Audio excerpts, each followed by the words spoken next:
नमस्कार दोस्तों, एजुकेशन 24 में आपका स्वागत है। दोस्तों आज का वीडियो आप सबके लिए बहुत ही खास होने वाला है, क्योंकि आज के इस वीडियो में आपको बीए फर्स्ट ईयर के फर्स्ट सेमेस्टर में आपका सब्जेक्ट है संस्कृत, उसके अंदर कौन कौन से क्वेश्चन आने वाले हैं। इस वीडियो के अंदर मैं आपको आने वाले क्वेश्चन के बारे में बताऊंगा, तो आप इस वीडियो को पूरा अंत तक जरूर दिखेगा, क्योंकि इस वीडियो से आपको बहुत कुछ सीखने को मिलेगा जो कि बीए एग्जाम में काम करेगा। तो आइए देर न करते हुए वीडियो को शुरू करते हैं। और बीए फर्स्ट ईयर के फर्स्ट सेमेस्टर में आपका सब्जेक्ट है संस्कृत, उसके अंदर जो भी क्वेश्चन आने वाले हैं उन आने वाले क्वेश्चन के बारे में जानते हैं। दोस्तों आगे बढ़ने से पहले मैं आपको एक बात बता दूं कि इस वीडियो के अंदर मैं आपको लघु उत्तरीय प्रश्न और दीर्घ उत्तरीय प्रश्न दोनों तरह के प्रश्नों के बारे में बताऊंगा। तो आप इस वीडियो को स्किप किए बिना पूरा देखिएगा, ताकि आपको दोनों तरह के प्रश्नों के बारे में पता चल सके। तो आइए दोस्तों बिना किसी देरी के हम लोग शुरू करते हैं और सबसे पहले लघु उत्तरीय प्रश्नों के बारे में जानते हैं। तो यहाँ पर दोस्तों लघु उत्तरीय प्रश्नों में पहले प्रश्न की बात की जाए तो यहाँ पर दोस्तों आपका पहला प्रश्न दिया हुआ है, विष्णु के 10 अवतार कौन कौन है? क्या भर्तृहरि बुध को भी एक अवतार मानते हैं? पहला क्वेश्चन कह रहा है कि जो विष्णु है, सबसे पहले आपको बताना है कि विष्णु के 10 अवतार कौन कौन है। यहाँ पे आपको विष्णु के 10 अवतारों के बारे में बताना है। उसके बाद आगे आपको बताना है कि क्या भर्तृहरि बुध को भी एक अवतार मानते हैं कि नहीं मानते हैं, यानी कि जो भगवान बुध हैं, यहाँ पे आपको बताना है कि जो भर्तृहरि हैं, भर्तृहरि बुध को भगवान मानते हैं कि नहीं मानते हैं। अब दोस्तों अगले क्वेश्चन की बात करते हैं। दोस्तों आपका दूसरा क्वेश्चन दिया हुआ है, राजनीति की अनेक रूपता का नीति शतकम के आधार पर वर्णन कीजिए। दूसरा क्वेश्चन कह रहा है जो राजनीति है, यहाँ पे आपको राजनीति की जो अनेक रूपता है, राजनीति की अनेक रूपता का नीति शतकम के आधार पर वर्णन करना है। अब दोस्तों अगले क्वेश्चन की बात करते हैं। दोस्तों आपका तीसरा क्वेश्चन दिया हुआ है, नीति शतक किस काव्य विधा में आता है। तीसरे क्वेश्चन के अंदर आपको बताना है कि जो नीति शतक है, नीति शतक किस काव्य विधा में आता है। अब दोस्तों अगले क्वेश्चन की बात करते हैं। दोस्तों आपका चौथा क्वेश्चन दिया हुआ है, कुमार संभवम के आधार पर हिमालय का वर्णन कीजिए। चौथा क्वेश्चन कह रहा है जो कुमार संभवम है, चौथे क्वेश्चन के अंदर आपको कुमार संभवम के आधार पर हिमालय का वर्णन करना है। अब दोस्तों अगले क्वेश्चन की बात करते हैं। दोस्तों आपका पांचवा क्वेश्चन दिया हुआ है, कुमार संभव के महाकाव्यत्व पर सही टिप्पणी लिखिए। पांचवा क्वेश्चन कह रहा है जो कुमार संभव है, कुमार संभव के महाकाव्यत्व पर सही में टिप्पणी लिखना है।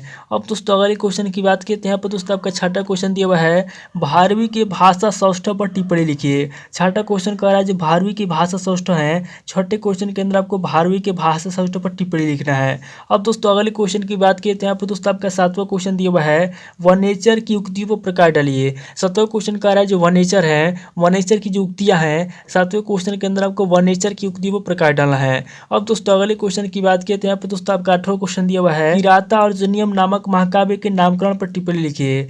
आठवां क्वेश्चन कह रहा है जो किराता अर्जुनियम नामक महाकाव्य है, आठवें क्वेश्चन के अंदर आपको किराता अर्जुनियम नामक महाकाव्य के नामकरण पर टिप्पणी लिखना है। अब दोस्तों अगले क्वेश्चन की बात करते हैं। दोस्तों आपका नौवां क्वेश्चन दिया हुआ है, किराता अर्जुनियम के आधार पर दुर्योधन की शासन व्यवस्था का संक्षिप्त परिचय दीजिए। नौवां क्वेश्चन कह रहा है जो किराता अर्जुनियम है, नौवें क्वेश्चन के अंदर आपको किराता अर्जुनियम के आधार पर दुर्योधन की शासन व्यवस्था का संक्षिप्त परिचय देना है।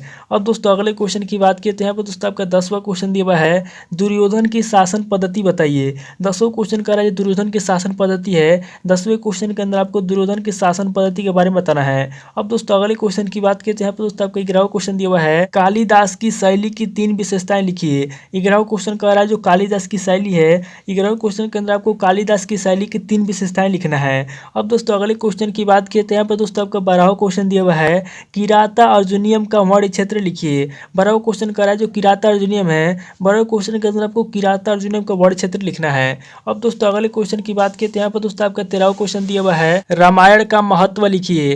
13वां क्वेश्चन कह रहा है जो रामायण है, रामायण का क्या महत्व है, 13वें क्वेश्चन के अंदर आपको रामायण का महत्व बताना है। अब दोस्तों अगले क्वेश्चन की बात करते हैं। दोस्तों आपका 14वां क्वेश्चन दिया हुआ है, सुश्रुत संहिता का संक्षिप्त विवेचन कीजिए। 14वां क्वेश्चन कह रहा है जो सुश्रुत संहिता है, 14वें क्वेश्चन के अंदर आपको सुश्रुत संहिता का संक्षिप्त विवेचन करना है। अब दोस्तों अगले क्वेश्चन की बात करते हैं। दोस्तों आपका 15वां क्वेश्चन दिया हुआ है, चरक संहिता पर संक्षिप्त में टिप्पणी लिखिए। 15वां क्वेश्चन कह रहा है जो चरक संहिता है, 15वें क्वेश्चन के अंदर आपको चरक संहिता पर संक्षिप्त में टिप्पणी लिखना है। अब दोस्तों अगले क्वेश्चन की बात करते हैं। दोस्तों आपका 16वां क्वेश्चन दिया हुआ है, किराता अर्जुनियम का सार संक्षेप में प्रस्तुत कीजिए। 16वां क्वेश्चन कह रहा है जो किराता अर्जुनियम है, 16वें क्वेश्चन के अंदर आपको किराता अर्जुनियम का सार संक्षेप में प्रस्तुत करना है। ये दोस्तों टोटल आपके 16 क्वेश्चन होंगे जो कि आपके लघु उत्तरीय प्रश्न पूछेंगे। अब दोस्तों आगे हम लोग दीर्घ उत्तरीय प्रश्नों के बारे में जानेंगे। तो यहाँ पर दोस्तों दीर्घ उत्तरीय प्रश्नों में पहले प्रश्न की बात की जाए तो यहाँ पर दोस्तों आपका पहला प्रश्न दिया हुआ है, नीति शतक के अनुसार परोपकार प्रशंसा का सुधारण विवेचन कीजिए। पहला क्वेश्चन कह रहा है जो नीति शतक है, नीति शतक के अनुसार जो परोपकार प्रशंसा है, यहाँ पे आपको नीति शतक के अनुसार परोपकार बार प्रशंसा का सुधारण विवेचन करना है। अब दोस्तों अगले क्वेश्चन की बात किए तो यहाँ पर दोस्तों आपका दूसरा क्वेश्चन दिया हुआ है, भर्तृहरि के जीवन वृत्त एवं स्थिति काल पर प्रकाश डालिए। दूसरा क्वेश्चन कह रहा है जो भर्तृहरि के जीवन वृत्त है, यहाँ पे आपको भर्तृहरि के जीवन वृत्त के बारे में बताना है और भर्तृहरि के स्थिति काल पर प्रकाश डालना है। अब दोस्तों अगले क्वेश्चन की बात किए तो यहाँ पर दोस्तों आपका तीसरा क्वेश्चन दिया हुआ है, महाकवि कालिदास की काव्य कला का परिचय दीजिए। तीसरा क्वेश्चन कह रहा है जो महाकवि कालिदास हैं, तीसरे क्वेश्चन के अंदर आपको महाकवि कालिदास की जो काव्य कला है, यहाँ पे आपको महाकवि कालिदास की काव्य कला का परिचय देना है। अब दोस्तों अगले क्वेश्चन की बात की तो यहाँ पर दोस्तों आपका चौथा क्वेश्चन दिया हुआ है, महाकवि भारवी का काल निर्धारण करके व्यक्तित्व का भी विवेचन कीजिए। चौथा क्वेश्चन कह रहा है जो महाकवि भारवी हैं, यहाँ पे आपको चौथे क्वेश्चन के अंदर सबसे पहले आपको महाकवि भारवी का काल निर्धारण करना है और काल निर्धारण करके व्यक्तित्व का भी विवेचन करना है। अब दोस्तों अगले क्वेश्चन की बात की तो यहाँ पर दोस्तों आपका पांचवा क्वेश्चन दिया हुआ है, द्रौपदी की चरित्रगत विशेषताओं का वर्णन कीजिए। पांचवा क्वेश्चन का द्रौपदी की चरित्रगत विशेषता है, पांचवें क्वेश्चन के अंदर आपको द्रौपदी की चरित्रगत विशेषताओं का वर्णन करना है। अब दोस्तों अगले क्वेश्चन की बात की तो यहाँ पर दोस्तों आपका छठा क्वेश्चन दिया हुआ है, पाणिनि के जीवन वृत्त एवं कृतित्व प्रकाश डालिए। छठा क्वेश्चन कह रहा है जो पाणिनि है, छठे क्वेश्चन के अंदर आपको पाणिनि के जीवन वृत्त के बारे में बताना है और उनके कृतित्व प्रकाश डालना है। अब दोस्तों अगले क्वेश्चन की बात की तो यहाँ पर दोस्तों आपका सातवां क्वेश्चन दिया हुआ है, आयुर्वेद से आप क्या समझते हैं, आयुर्वेद के उद्भव एवं विकास पर प्रकाश डालिए। सातवां क्वेश्चन कह रहा है कि आयुर्वेद क्या होता है, सबसे पहले आपको आयुर्वेद के बारे में बताना है, उसके बाद आगे आपको आयुर्वेद के उद्भव विकास पर प्रकाश डालना है। अब दोस्तों अगले क्वेश्चन की बात की तो यहाँ पर दोस्तों आपका आठवां क्वेश्चन दिया हुआ है, गणित शास्त्र के उद्भव एवं विकास का संक्षेप में कीजिए। आठवां क्वेश्चन कह रहा है जो गणित शास्त्र है, यहाँ पे आपको गणित शास्त्र के उद्भव के बारे में बताना है और गणित शास्त्र के विकास का संक्षेप में करना है। ये दोस्तों टोटल आपके 8 क्वेश्चन होंगे जो कि आपके दीर्घ उत्तरीय प्रश्न पूछेंगे।